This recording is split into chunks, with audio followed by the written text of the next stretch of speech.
Hello students आज हम start कर रहे हैं आपकी third book physiology and biochemistry.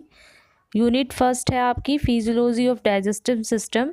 Topic का नाम है फूड एंड न्यूट्रिशन। तो स्टूडेंट्स स्टार्ट करते हैं फूड एंड न्यूट्रिशन। तो स्टूडेंट्स आप सभी को मालूम होगा कि फूड क्या होता है।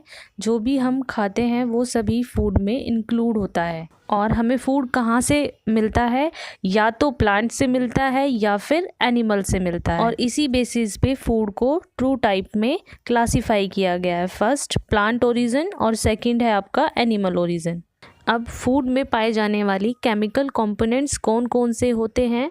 5 कंपोनेंट्स होते हैं। First carbohydrates, second protein, third fat, fourth vitamins and fifth है आपका मिनरल्स। और फूड में इन सभी कंपोनेंट्स के सोर्स प्रेजेंट होते हैं और ये सभी फूड्स हमें एनर्जी प्रोवाइड कराते हैं।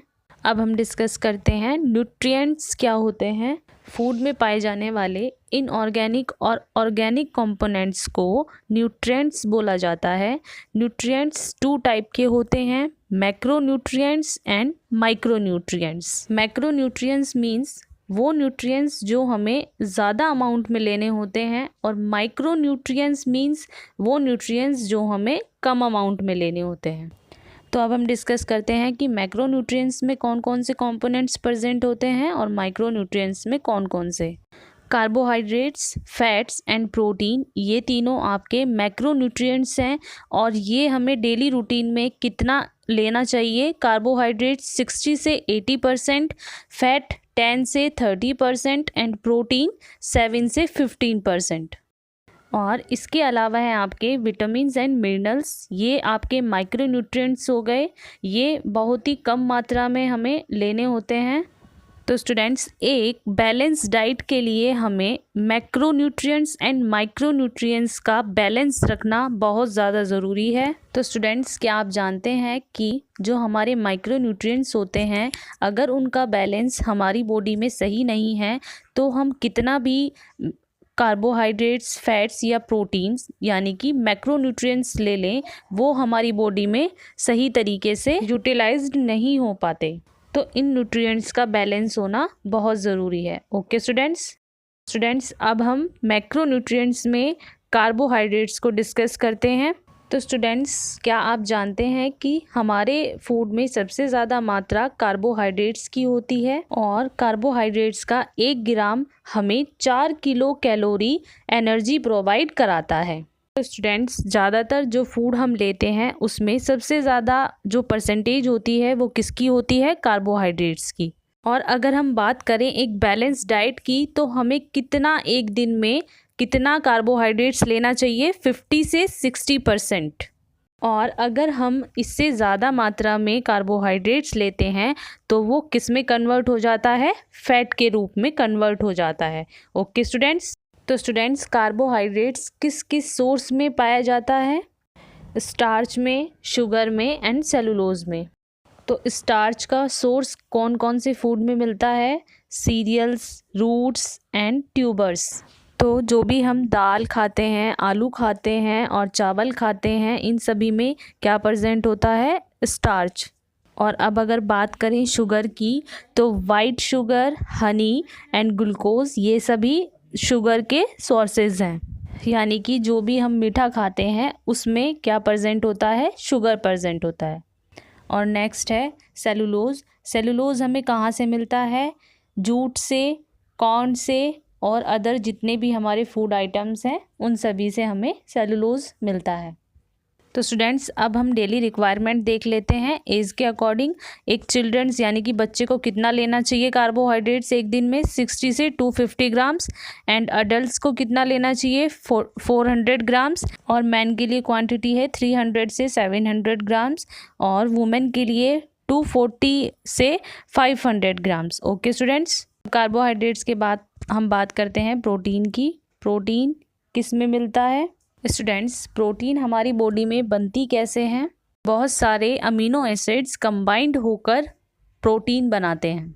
और प्रोटीन का फंक्शन क्या होता है? ये हमारी बॉडी के टिश्यूज़ को रिपेयर करने में हेल्प करते हैं, और ये हमारी बॉडी के ऑस्मोटिक प्रेशर को भी बैलेंस रखते हैं। और ये हमारी बॉडी के bioactive substance and other molecule के फॉर्मेशन में हेल्प करते हैं और इसीलिए प्रोटीन को हमारी बॉडी का बॉडी बिल्डिंग बोला जाता है। तो स्टूडेंट्स, अगर हमारी बॉडी में कोई इंजरी हो जाती है तो हमारी बॉडी के टिश्यू और सेल्स जब उस इंजरी को रिपेयर करते हैं तो उसमें कौन हेल्प करता है? प्रोटीन्स हेल्प करते हैं। और प्रोटीन किससे मिलकर बनी होती है? बहुत सारे अमीनो एसिड से मिलकर बनी होती है। तो स्टूडेंट्स, ऑस्मोटिक प्रेशर्स क्या होता है? हमारी बॉडी में जो फ्लूइड प्रेजेंट होता है उस फ्लूइड में बहुत सारे आयंस प्रेजेंट होते हैं, हमारी बॉडी में मूव करते रहते हैं, जिसकी वजह से प्रेशर क्रिएट होता है। तो उस फ्लूइड के प्रेशर को ही ऑस्मोटिक प्रेशर बोला जाता है। और इस ऑस्मोटिक प्रेशर को कौन बैलेंस रखता है? हमारी बॉडी में जो प्रेजेंट होती है प्रोटीन्स, वो सब। स्टूडेंट्स, प्रोटीन हमारी बॉडी के लिए बहुत ज़्यादा नेसेसरी होते हैं। अब हम देखते हैं कि प्रोटीन हमें किस किस सोर्सेज से मिलता है। फर्स्ट, मिल्क, चीज़, पल्सेस, नट्स, एग और फिश, इन सब ये हमारी प्रोटीन्स के सोर्स होते हैं। ओके स्टूडेंट्स, तो स्टूडेंट्स, प्रोटीन का प्राइम सोर्स क्या होता है? मिल्क और मिल्क से बने प्रोडक्ट्स। तो स्टूडेंट्स, आप जितना भी ज़्यादा मिल्क और मिल्क से बने प्रोडक्ट्स का यूज़ करते हैं उतना ज़्यादा हमारी बॉडी में प्रोटीन्स बनती हैं। ओके स्टूडेंट्स, वैसे तो एग और फिशेस में भी बहुत ज़्यादा प्रोटीन्स पाई जाती हैं, पर जो वेजिटेरियंस होते हैं वो एग और फिश का यूज़ नहीं करते, तो उनके लिए बेस्ट है मिल्क और मिल्क से बने प्रोडक्ट। तो इसीलिए आपको मिल्क वगैरह का यूज़ करते रहना चाहिए, उससे आपकी बॉडी में प्रोटीन्स जो हैं वो कम नहीं होंगे। इसके अलावा नट्स जो है वो भी बेस्ट सोर्स है प्रोटीन का, तो वो सभी ले सकते हैं, तो इसलिए आपको वो भी लेना चाहिए। तो अब हम देख लेते हैं कि प्रोटीन की कमी से हमारी बॉडी में कौन कौन से डिसऑर्डर हो जाते हैं। तो यहाँ पर आपको 2 डिसऑर्डर दिखाए गए हैं जो प्रोटीन की कमी से होते हैं, जिसमें से फर्स्ट है ख्वाशीखोर। ये 1 साल से ऊपर के बच्चे में होने वाली प्रोटीन डिसऑर्डर है।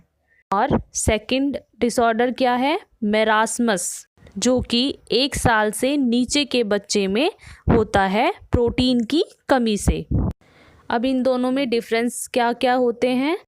और ये दोनों ही प्रोटीन की कमी की वजह से होते हैं, लेकिन ख्वाशीखोर 1 साल के ऊपर के बच्चों में सिर्फ प्रोटीन की कमी से होता है, और मेरास्मस जो है वो प्रोटीन के साथ साथ एनर्जी की कमी की वजह से भी 1 साल से नीचे के बच्चों में हो जाता है।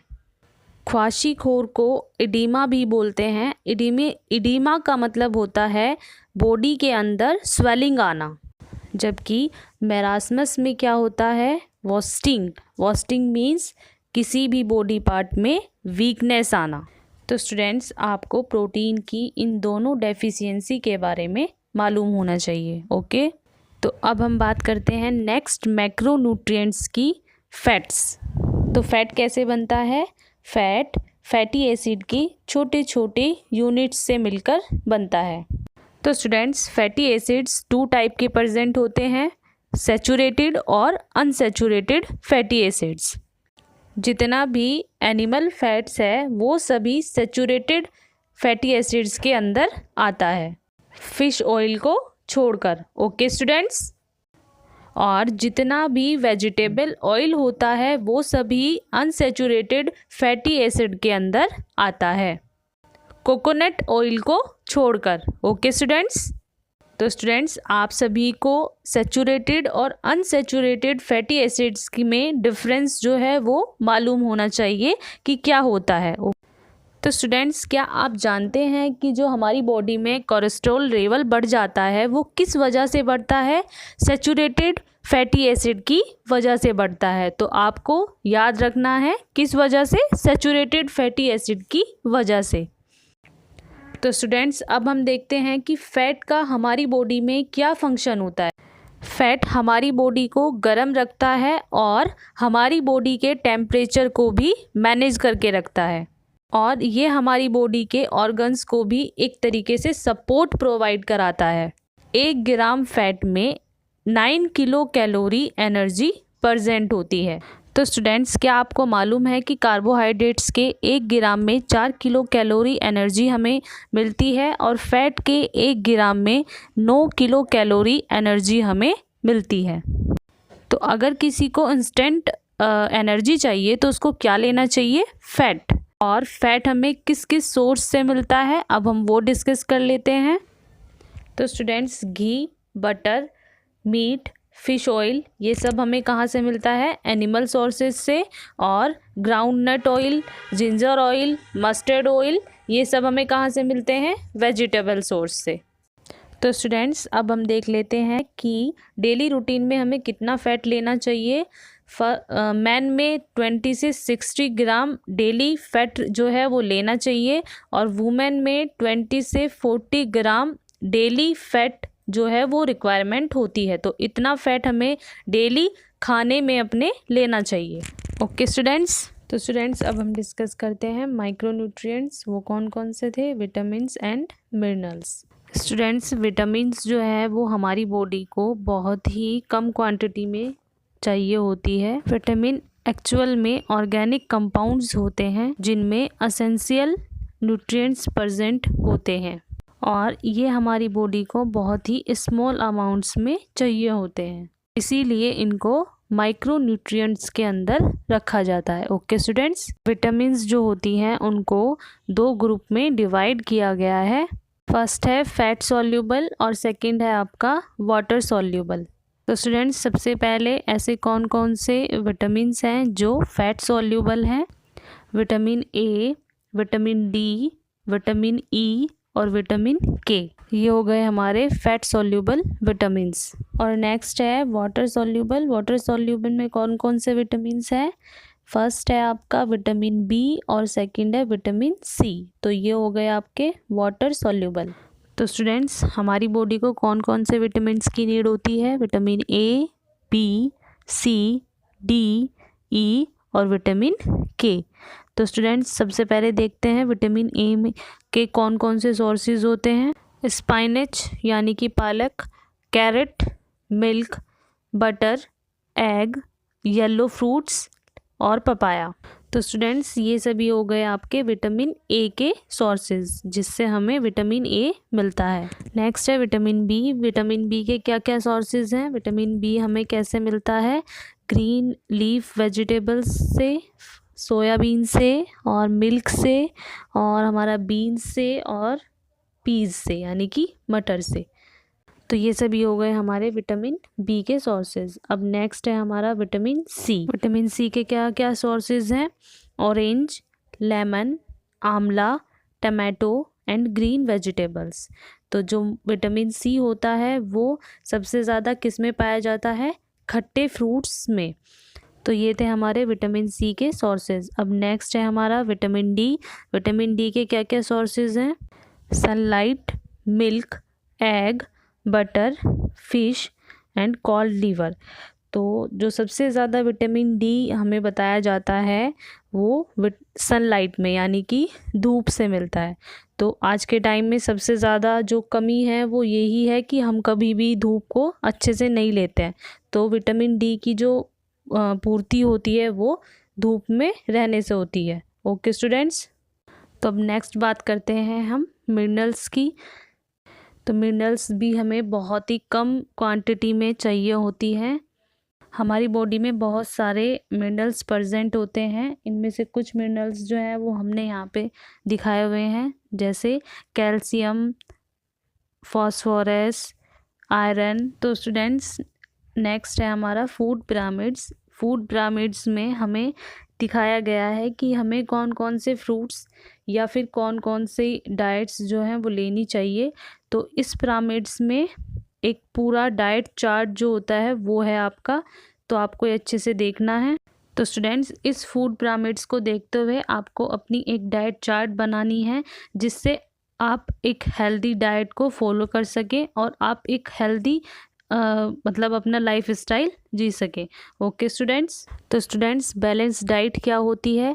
सही मात्रा में बैलेंस डाइट वो होती है जिसमें हमारे amino acids, vitamins, minerals, fat, carbohydrates and other nutrients जो हैं वो सही क्वांटिटी में प्रेजेंट हो, उसको बोलते हैं बैलेंस डाइट। ओके स्टूडेंट्स, तो स्टूडेंट्स आज हमारा जो टॉपिक है फूड एंड न्यूट्रिशन वो कंप्लीट होता है, तो आपको अच्छे से लर्न करना है। Okay, thank you.